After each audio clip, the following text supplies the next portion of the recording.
룻기 1장. 사사시대에 그 땅에 기근이 든 일이 있었다. 그때에 유다 베들레헴 태생의 한 남자가 모압 지방으로 가서 임시로 살려고 아내와 두 아들을 데리고 길을 떠났다. 그 남자의 이름은 엘리멜렉이고 아내의 이름은 나오미이며 두 아들의 이름은 말론과 기럐이다. 그들은 유다 베들레헴 태생으로서 에브라 가문 사람인데 모압 지방으로 건너가 거기에서 살았다. 그러다가 나오미의 남편 엘리멜렉이 죽고 나오미와 두 아들만 남았다. 두 아들은 다 모압 여자를 아내로 맞이하였는데 한 여자의 이름은 룻이고 또 한 여자의 이름은 오르바였다. 그들은 거기서 10년쯤 살았다. 그러다가 아들 말론과 기럐이 죽으니 나오미는 남편에 이어 두 아들마저 잃고 홀로 남았다. 모압 지방에서 사는 동안에 나오미는 주님께서 백성을 돌보셔서 고향에 풍년이 들게 하셨다는 말을 듣고 두 며느리와 함께 모압 지방을 떠날 채비를 차렸다. 나오미가 살던 곳을 떠날 때에 두 며느리도 함께 떠났다. 그들은 유다 땅으로 돌아가려고 길을 나섰다.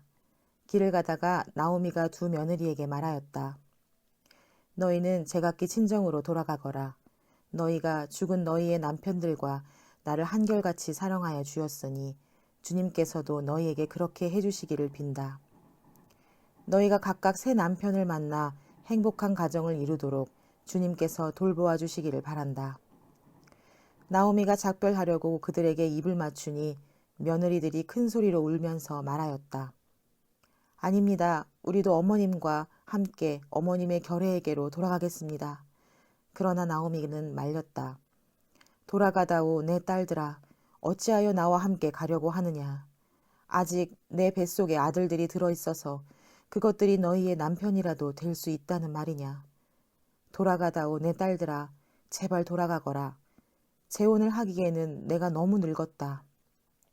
설령 나에게 어떤 희망이 있다거나 오늘 밤 내가 남편을 맞아들여 아들들을 낳게 된다거나 하더라도 너희가 그것들이 끌 때까지 기다릴 셈이냐?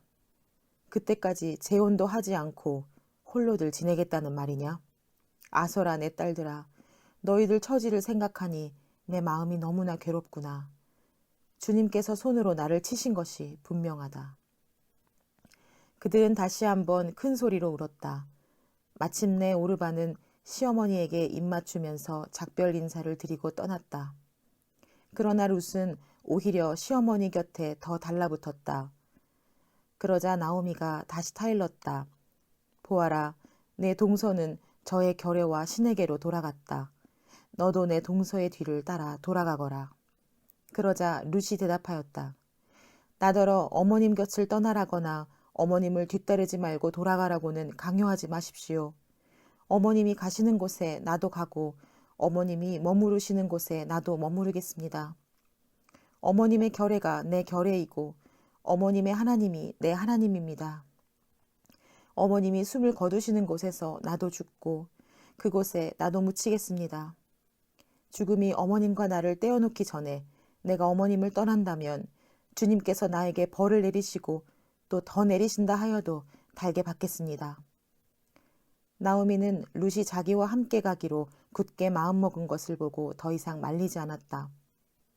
그 두 사람은 길을 떠나서 베들레헴에 이르렀다. 그들이 베들레헴에 이르니 온 마을이 떠들썩하였다. 아낙네들이 이게 정말 나오미인가? 하고 말하였다. 나오미가 그들에게 대답하였다. 나를 나오미라고 부르지들 마십시오.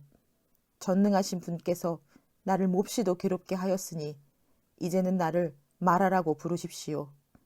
나는 가득 찬 채로 이곳을 떠났습니다. 그러나 주님께서는 나를 텅 비어서 돌아오게 하셨습니다. 주님께서 나를 치시고 전능하신 분께서 나를 불행하게 하셨는데 이제 나를 나오미라고 부를 까닭이 어디에 있겠습니까? 이렇게 하여 나오미는 모압 여인인 며느리 룻과 함께 모압 지방에서 돌아왔다. 그들이 베들레헴에 이르렀을 때는 보리를 거두기 시작할 무렵이었다. 2장. 나오미에게는 남편 쪽으로 친족이 한 사람 있었다. 그는 엘리멜렉과 집안간으로서 재력이 있는 사람이었다. 그의 이름은 보아스이다. 어느 날 모압 여인 룻이 나오미에게 말하였다. 밭에 나가볼까 합니다. 혹시 나에게 잘 대하여 주는 사람을 만나면 그를 따라다니면서 떨어진 이삭을 주울까 합니다. 나오미가 룻에게 대답하였다. 그래, 나가보아라. 그리하여 룻은 밭으로 나가서 곡식 거두는 일꾼들을 따라다니며 이삭을 주었다. 그가 간 곳은 우연히도 엘리멜렉과 지방간인 보아스의 밭이었다. 그때에 마침 보아스가 베들레헴 성읍에서 왔다. 그는 주님께서 자네들과 함께 하시기를 비네 하면서 곡식을 거두고 있는 일꾼들을 격려하였다. 그들도 보아스에게 주님께서 주인 어른께 복을 베푸시기 바랍니다 하고 인사하였다. 보아스가 일꾼들을 감독하는 젊은이에게 물었다. 저 젊은 여인은 뉘 집안악인가? 일꾼들을 감독하는 젊은이가 대답하였다. 저 젊은 여인은 나오미와 함께 모압 지방에서 돌아온 모압 사람입니다. 일꾼들의 뒤를 따라다니면서 곡식단 사이에서 떨어진 이삭을 줍도록 허락해달라고 하더니 아침부터 와서 지금까지 저렇게 서 있습니다. 아까 여기 밭집에서 잠깐 쉬었을 뿐입니다. 보아스가 룻에게 말하였다. 여보시오 세댁, 내가 하는 말을 잘 들으시오. 이삭을 주우려고 다른 밭으로 가지 마시오. 여기를 떠나지 말고 우리 밭에서 일하는 여자들을 바싹 따라다니도록 하시오. 우리 일꾼들이 곡식을 거두는 밭에서 눈길을 돌리지 말고 여자들의 뒤를 따라다니면서 이삭을 줍도록 하시오. 젊은 남자 일꾼들에게는 댁을 건드리지 말라고 단단히 일러두겠소. 목이 마르거든 주저하지 말고 물단지에 가서 젊은 남자 일꾼들이 길어다 둔 물을 마시도록 하시오. 그러자 룻은 엎드려 이마를 땅에 대고 절을 하면서 보아스에게 말하였다. 저는 한낱 이방 여자일 뿐인데 어찌하여 저 같은 것을 이렇게까지 잘 보살피시고 생각하여 주십니까? 보아스가 룻에게 대답하였다. 남편을 잃은 뒤에 댁이 시어머니에게 어떻게 하였는지를 자세히 들어서 다 알고 있소. 댁은 친정 아버지와 어머니를 떠나고 태어난 땅을 떠나서 엊그제까지만 해도 알지 못하던 다른 백성에게로 오지 않았소? 댁이 한 일은 주님께서 갚아주실 것이요. 이제 댁이 주 이스라엘의 하나님의 날개 밑으로 보호를 받으러 왔으니 그분께서 댁에게 넉넉히 갚아주실 것이요. 룻이 대답하였다. 어른께서 이토록 잘 보살펴 주시니 몸둘 바를 모르겠습니다. 어른께서 거느리고 계신 여종들 축에도 끼지 못할 이 종을 이처럼 위로하여 주시니 보잘것없는 이 몸이 큰 용기를 얻습니다. 먹을 때가 되어서 보아스가 그에게 말하였다. 이리로 오시오 음식을 듭시다. 빵 조각을 초에 찍어서 드시오. 룻이 일꾼들 옆에 앉으니 보아스는 그 여인에게 볶음국식을 내주었다. 볶음국식은 룻이 배불리 먹고도 남았다. 룻이 이삭을 주우려 가려고 일어서자 보아스가 젊은 남자 일꾼들에게 일렀다. 저 여인이 이삭을 주울 때에는 곡식단 사이에서 줍도록 하게. 자네들은 저 여인을 괴롭히지 말게. 그를 나무라지 말고 오히려 단에서 조금씩 이삭을 뽑아 흘려서 그 여인이 줍도록 해주게. 룻은 저녁 때까지 밭에서 이삭을 주었다. 주운 이삭을 떠니 보리가 한 에바쯤 되었다. 룻은 그것을 가지고 성읍으로 돌아갔다. 룻은 주워온 곡식을 시어머니에게 내보였다. 배불리 먹고 남은 볶은 곡식도 꺼내서 드렸다. 시어머니가 그에게 물었다. 오늘 어디서 이삭을 주었느냐? 어디서 일을 하였느냐? 너를 이처럼 생각하여 준 사람에게 하나님이 복을 베푸시기를 바란다. 그러자 룻은 시어머니에게 자기가 누구네 밭에서 일하였는지를 말하였다. 오늘 내가 가서 일한 밭의 주인의 이름은 보아스라고 합니다. 나오미가 며느리에게 말하였다. 그는 틀림없이 주님께 복받은 사람이다. 그 사람은 먼저 세상을 뜬 우리 식구들에게도 자비를 베풀더니 살아있는 우리에게도 한결같이 자비를 베푸는구나. 나오미가 그에게 말을 계속하였다. 그 사람은 우리와 가까운 사이이다. 그는 지방간으로서 우리를 맡아야 할 사람이다. 모압 여인 룻이 말하였다. 그뿐이 아닙니다. 그가 데리고 있는 젊은 남자 일꾼들이 곡식 거두기를 다 끝날 때까지 그들을 바싹 따라다니라고 하였습니다. 나오미가 며느리 룻에게 일렀다. 얘야, 그가 데리고 있는 젊은 여자들과 함께 다니는 것이 좋겠구나. 젊은 남자 일꾼들에게 시달림을 받다가 다른 밭으로 가지 않아도 되니 말이다. 그리하여 룻은 보리 거두기뿐만 아니라 밀 거두기가 끝날 때까지도 보아스 집안의 젊은 여자들을 바싹 따라다니면서 이삭을 주었다. 그러면서 룻은 시어머니를 모시고 살았다. 3장. 시어머니 나오미가 룻에게 말하였다. 얘야, 내가 행복하게 살만한 안락한 가정을 내가 찾아보아야 하겠다. 생각하여 보렴. 우리의 친족 가운데에 보아스라는 사람이 있지 아니하냐? 내가 요즘 그 집 여자들과 함께 일하고 있다. 잘 들어보아라. 오늘 밤 그가 타작마당에서 보리를 까부를 것이다. 너는 목욕을 하고 향수를 바르고 고운 옷으로 몸을 단장하고서 타작마당으로 내려가거라. 그 사람이 먹고 마시기를 마칠 때까지 너는 그가 눈치채지 못하도록 조심하여야 한다. 그가 잠자리에 들 때에 너는 그가 눕는 자리를 잘 모아두었다가 다가가서 그의 발치를 들치고 누워라.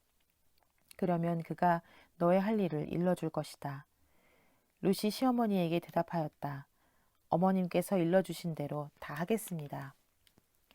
그는 타작마당으로 내려가서 시어머니가 시킨 대로 다 하였다. 보아스는 실컷 먹고 마시고 나서 흡족한 마음으로 낫가리 곁으로 가서 누웠다. 룻이 살그머니 다가가서 보아스의 발치를 들치고 누웠다. 한밤중이 되었을 때에 보아스는 으시시 떨면서 돌아눕다가 웬 여인이 자기 발치개에 누워있는 것을 보고 깜짝 놀라면서 누구요? 하고 물었다. 룻이 대답하였다. 어른의 종 룻입니다. 어른의 품에 이 종을 안아주십시오. 어른이야말로 집안 어른으로서 저를 맡아야 할 분이십니다. 보아스가 룻에게 말하였다. 이봐요 룻, 그대는 주님께 복받을 여인이요. 가난하든 부유하든 젊은 남자를 따라감직한데 그렇게 하지 않으니 지금 그대가 보여준 갸륵한 마음씨는 이제까지 보여준 것보다 더욱더 값진 것이요. 이제부터는 걱정하지 마시오 룻. 그대가 바라는 것이라면 무엇이든지 다 들어주겠소. 그대가 정숙한 여인이라는 것은 온 마을 사람들이 다 알고 있소. 내가 집안간으로서 그대를 맡아야 할 책임이 있다는 것은 틀림없소. 하지만 그대를 맡아야 할 사람으로 나보다 더 가까운 친족이 한 사람 있소. 오늘 밤은 여기서 지내고 날이 밝거든 봅시다. 그가 집안간으로서 그대를 맡겠다면 좋소. 그렇게 하도록 합시다. 그러나 그가 그렇게 하지 않겠다면 그때에는 내가 그대를 맡겠소. 이것은 내가 살아계신 주님을 두고 맹세하는 것이요. 아침까지 여기 누워 있으시오. 룻은 새벽녘까지 그의 발치에 누워 있다가 서로 얼굴을 알아보기 어려운 이른 새벽에 일어났다. 이것은 보아스가 그 여인이 타작마당에 와서 있었다는 것을 남들이 알아서는 안 된다고 말하였기 때문이다. 보아스가 말하였다. 걸치고 있는 겉옷을 이리 가지고 와서 펴서 꼭 잡으시오. 보아스는 룻이 겉옷을 펴서 잡고 있는 동안 보리를 6번 되어서 그에게 이어주고는 성읍으로 들어갔다. 룻이 시어머니에게 돌아오니 시어머니가 물었다. 얘야, 어찌 되었느냐? 룻은 그 남자가 자기에게 한 일을 시어머니에게 낱낱이 말하고 덧붙여서 말하였다. 6번이나 되어준 이 보리는 어머님께 빈손으로 가서는 안 된다고 하면서 바로 그가 손수 담아준 것입니다. 그러자 시어머니가 일렀다. 얘야, 일이 어떻게 될지 확실해질 때까지 너는 가만히 기다리고 있거라. 아마 그 사람은 지금쯤 가만히 있지 않을 거다. 이 일을 마무리 짓는데 오늘을 넘기지 않을 것이다. 4장. 보아스가 성문이 회관으로 올라가서 앉아 있는데 그가 말하던 지방간으로서의 책임을 져야 할 바로 그 사람이 마침 지나가고 있었다. 보아스가 그에게 여보시오, 이리로 좀 올라와서 앉으시오 하고 말하였다. 그러자 그가 올라와서 앉았다. 보아스는 성읍얼로 10사람을 청하여 그 자리에 함께 앉도록 하였다. 그 사람들이 모두 자리에 와서 앉자 보아스가 지방간으로서의 책임을 져야 할 사람에게 말하였다. 모압 지방에서 돌아온 나오미가 우리의 친족 엘리멜렉이 가지고 있는 밭을 팔려고 내놓았소. 나는 이 사실을 분명히 알려드리오. 여기에 앉아 계시는 분들과 우리 마을 어른들께서 보시는 앞에서 나는 당신이 그 밭을 사라고 말씀드리오. 당신이 지방간으로서의 책임을 지겠다면 그렇게 하시오. 그러나 지방간으로서의 책임을 지지 않겠다 하면 그렇게 하지 않겠다고 분명히 말하여 주시오. 당신이 지방간으로서의 책임이 있는 첫째 사람이요.